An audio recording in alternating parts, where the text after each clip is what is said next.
बहुत ही प्रसिद्ध कहानी है। आज से लगभग 1500 साल पहले भारत में एक बौद्ध भिक्षु रहा करते थे। उनका नाम था बोधिधर्मा। पूरे बौद्ध धर्म के इतिहास में गौतम बुद्ध के बाद अगर कोई सबसे ज़्यादा प्रभावशाली और प्रसिद्ध बौद्ध भिक्षुक हुए हैं तो वो बोधिधर्मा ही थे। गौतम बुद्ध के बाद बोधिधर्मा ने ही बौद्ध धर्म को सबसे ज़्यादा फैलाया था। वो बोधिधर्मा ही थे जो बौद्ध धर्म को भारत से चीन ले गए थे, जो बाद में जैन बुद्धिज्म के नाम से प्रसिद्ध हुआ और फिर ये चाइना से होता हुआ जापान, कोरिया और दक्षिण पूर्व एशिया के कई देशों में फैल गया। उस समय चीन में जो सम्राट था उसका नाम था बू। सम्राट बू ने गौतम बुद्ध और उनके शांति के विचारों के बारे में बहुत सुन रखा था और वो उनसे बहुत प्रभावित भी था। कहा जाता है कि सम्राट बू सालों इंतजार करता रहा कि महान हिमालय की दुर्गम घाटियों को पार कर भारत की ओर से कोई बौद्ध भिक्षु चाइना में आ जाए और उसे बुद्धिज्म व उसके विचारों के बारे में बताए। जब बोधिधर्मा चाइना पहुँचे तो बूढ़ा सम्राट बू उनसे मिलने आया। उस समय सम्राट बू मानसिक अशांति की समस्या से गुजर रहा था। उसने बोधिधर्मा से कहा, मैंने बहुत कोशिश की, हर तरह से प्रयास करके देख लिया, लेकिन मेरे मन में शांति नहीं है। ये हर समय भटकता रहता है। क्या आप मेरे मन को शांत कर सकते हैं? बोधिधर्मा ने कहा, कहाँ है तुम्हारा अशांत मन? दो मुझे, मैं उसे अभी शांत करके देता हूँ। सम्राट बू को कुछ समझ नहीं आया और वो चुपचाप खड़ा रहा। बोधिधर्मा ने कहा, ठीक है, मैं तुम्हारा मन शांत कर दूंगा, लेकिन इसके लिए तुम्हें कल सुबह 4 बजे अकेले मेरे पास आना होगा। और हाँ, याद रहे, अपना अशांत मन अपने साथ ही लेकर आना, उसे भूलना मत। सम्राट बू को ये जवाब कुछ अजीब सा लगा। वो उस पूरी रात सो ना सका। सोचता रहा कि कैसा पागल भिक्षु है, कहता है मन साथ लेके आना। भला मन भी कोई बाहरी सामान है जिसे मैं छोड़कर आ जाऊंगा? उसने कई बार निश्चय किया कि जाने का कोई मतलब नहीं, इंसान पागल मालूम पड़ता है, लेकिन उसके पास और कोई दूसरा रास्ता भी नहीं था। इसलिए उसने निश्चय किया कि वो एक बार उस भिक्षु के पास जरूर जाएगा। अगली सुबह 4 बजे सम्राट बू बोधिधर्मा के पास पहुंच जाता है। बोधिधर्मा आंखें बंद करके ध्यान में बैठे हुए थे। सम्राट के आने की आहट पाकर बोधिधर्मा अपनी आंखें खोलते हैं और सम्राट बू से कहते हैं, तो तुम आ गए? लाओ अब जल्दी से अपना अशांत मन मुझे दे दो, मैं उसे शांत करके तुम्हें वापस देता हूँ। सम्राट बू ने कहा, ये आप कैसी बातें कर रहे हैं? क्या मन भी कोई वस्तु है जिसे मैं आपको दे दूँ? ये तो मेरे अंदर है, मेरे सिर की हड्डियों के अंदर है। बोधिधर्मा ने कहा, तो इससे एक बात तो साफ है कि तुम्हारा मन तुम्हारे ही अंदर है। सम्राट ने कहा, हाँ, मेरा मन मेरे ही अंदर है। बोधिधर्मा ने कहा, तब फिर तुम अपनी आंखें बंद करके बैठ जाओ और अपने उस अशांत मन को अपने भीतर खोजो। जैसे ही तुम्हें तुम्हारा अशांत मन मिल जाए मुझे बताना, मैं उसे शांत कर दूंगा। बोधिधर्मा का ये जवाब भी सम्राट बू को अजीब लगा, लेकिन वो कर भी क्या सकता था। उसने अपनी आंखें बंद की और अपने मन में उठने वाले विचारों को देखने लगा। वह अपने अशांत मन को खोजने का प्रयास करता रहा। वह जितना अपने अंदर गया वह उतना ही अपने मन को खोजने में असफल रहा। कुछ घंटे गुजर गए, सूरज निकल आया था। सम्राट बू ने अपनी आंखें खोली। बोधिधर्मा ने पूछा, मिला तुम्हारा अशांत मन? सम्राट बू ने ना में सिर हिला दिया।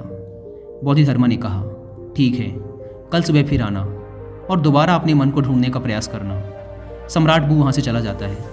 अगली सुबह 4 बजे फिर सम्राट बू बोधिधर्मा के पास आता है। बोधिधर्मा दोबारा सम्राट को आंखें बंद करके बैठ जाने के लिए कहते हैं। सम्राट बू दोबारा अपनी आंखें बंद करके अपने भीतर अशांत मन को खोजने का प्रयास करता है।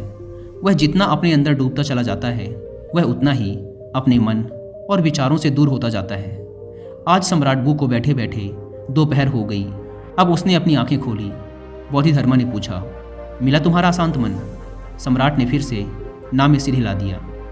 अगले दिन फिर सम्राट सुबह 4 बजे बोधिधर्मा के पास आता है और बैठकर अपने अशांत मन को खोजने का प्रयास करता है। आज सम्राट को बैठे बैठे शाम हो जाती है। जाते वक्त बोधिधर्मा ने फिर पूछा, मिला तुम्हारा अशांत मन? सम्राट बू ने फिर से ना में सिर हिला दिया। बोधिधर्मा ने कहा, ठीक है, कल सुबह फिर आना। आज सम्राट बू सुबह 3 बजे ही आ जाता है और बैठकर अशांत मन को अपने भीतर खोजने लगता है। पूरा दिन गुजर जाता है, पूरी रात गुजर जाती है, लेकिन सम्राट बू अपनी आंखें बंद किए अपने अशांत मन को खोजता रहता है। बोधिधर्मा भी सम्राट बू के पास ही बैठ जाते हैं। वह जितना अपने अंदर उतरता गया वह उतना ही अपने मन को खोजने में असफल रहा। वह समझ चुका था कि अंदर मन जैसा कुछ भी नहीं है। ये तो केवल विचारों का एक समूह है जिसे हम मन कहते हैं। अगर विचार हैं तो मन है, अगर विचार नहीं तो मन भी नहीं। जब अंदर मन जैसा कुछ है ही नहीं तो इसके साथ कुछ किया भी नहीं जा सकता। जिसे हम मन कहते हैं ये तो सिर्फ वो विचार हैं जो हमारी अचेतन अवस्था में हमारे भीतर उठते रहते हैं। अगर हम अपनी चेतना में आ जाएं और जागरूक होकर जीने लगें तो यहाँ विचार जैसा कुछ नहीं रह जाता, और जब विचार नहीं तो मन भी नहीं। अब वो समझ चुका था कि बोधिधर्मा उससे बार बार ये क्यों कह रहे थे कि अपना मन मुझे दो, क्योंकि वो जानते थे कि मन जैसा कुछ नहीं होता। सम्राट बू ने अपनी आंखें खोली। बोधिधर्मा ने पूछा, मिला तुम्हारा अशांत मन? सम्राट ने कहा, अशांत मन तो नहीं मिला, लेकिन वो शांति जरूर मिल गई जिसकी मुझे तलाश थी।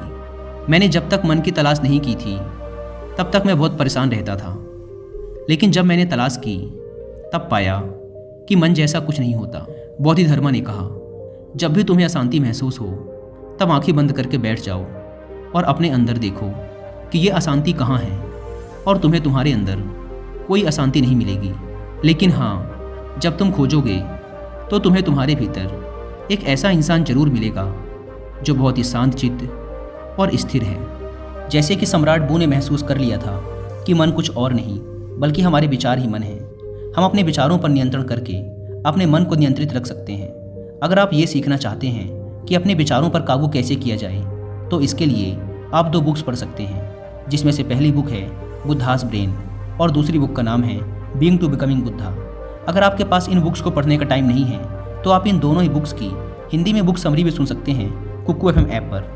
कुक्कू एफएम इंडिया का one of the best audio book platform है, जहां पर आप एक बुक से भी कम की कीमत पर हजारों बुक्स को ऑडियो फॉर्मेट में सुन सकते हैं, वो भी अपनी मनपसंद लैंग्वेज में। जैसे कि आप सब जानते हैं कि इस प्लेटफॉर्म के 1 साल का सब्सक्रिप्शन पड़ता है 399 रुपीज़ का, लेकिन अगर आप यूज़ करते हैं कूपन कोड WI50 तो पहले 250 लोगों को मिलेगा 50% का डिस्काउंट, और सिर्फ 199 रुपीज़ में पूरे 1 साल तक हजारों ऑडियो बुक्स का एक्सेस। अगर आप इस ऐप को डाउनलोड करना चाहते हैं तो link description and pin comment पर मिल जाएगी। अगर हम अपने जीवन में देखें तो हमारे चारों तरफ ऐसे लाखों लोग हैं जो मानसिक अशांति से परेशान हैं। वो सभी इस मानसिक बीमारी से बाहर आना चाहते हैं, लेकिन उन्हें पता नहीं कि इससे बाहर कैसे आया जाए। और अगर कुछ लोग इससे बाहर आने का प्रयास भी करते हैं तो कुछ शुरुआती असफलताओं के बाद वो हार मान जाते हैं, और फिर ये मानसिक अशांति मरते दम तक उनके साथ रहती है। कई बार कुछ मानसिक विचार शारीरिक दर्द से भी ज़्यादा दर्दनाक होते हैं, और ये इंसान का जीवन बहुत मुश्किल बना देते हैं। लोग इस मानसिक अशांति से गुजरते हैं क्योंकि वो कभी भी अपने अशांत मन को खोजने का प्रयास नहीं करते। वो कभी भी अपने भीतर झांक कर ये देखने का प्रयास नहीं करते कि असल में इस मानसिक अशांति का कारण क्या है। जैसे कि हमने ऊपर कहानी में देखा कि मन जैसी कोई चीज़ हमारे अंदर नहीं होती। असल में मन हमारे अंदर उठ रहे विचारों का समूह है, क्योंकि हम अचेतन तरीके से बस कुछ भी सोचे जा रहे हैं। कभी बीते हुए कल के बारे में सोचते हैं तो कभी आने वाले कल के बारे में। इन विचारों की भागा दौड़ी में हम ये भूल ही चुके हैं कि जीवन ना तो भूतकाल में है और ना ही भविष्य में। जीवन तो आज में है, इसी पल में है जिसे हमने जीना ही छोड़ दिया है। अगर हम अपनी चेतन अवस्था में रहना सीख जाएं, जागरूक होकर अपने अंदर चलने वाले विचारों को देखना शुरू कर दें, तो धीरे धीरे हमारे अंदर उठने वाले विचार कम होना शुरू हो जाएंगे। क्योंकि तब विचारों को उत्पन्न होने का समय नहीं मिल पाता, क्योंकि हमारा मन ज़्यादातर तभी सोचता है जब ये अचेतन यानी कि अनकॉन्शियस अवस्था में होता है। इसलिए जैसे जैसे हमारी जागरूकता यानी अवेयरनेस बढ़ती जाती है, हमारे विचारों के उठने की तीव्रता कम होती चली जाती है, और जब हम विचार शून्य हो जाते हैं तो हमारा मन गायब हो जाता है, और ये हमारे लिए मुसीबत नहीं बल्कि खुशी और शांति का स्रोत बन जाता है।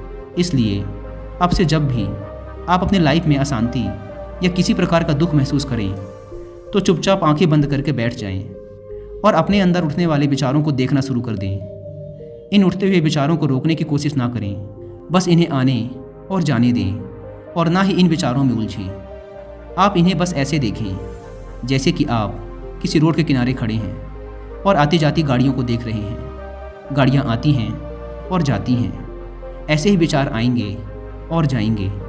आपको बस उन्हें देखते रहना है। समय के साथ धीरे धीरे ये विचार आने बंद हो जाएंगे और अंत में आप खुद को एक ऐसे इंसान के रूप में पाओगे जो अंदर से एकदम स्थिर और शांत है।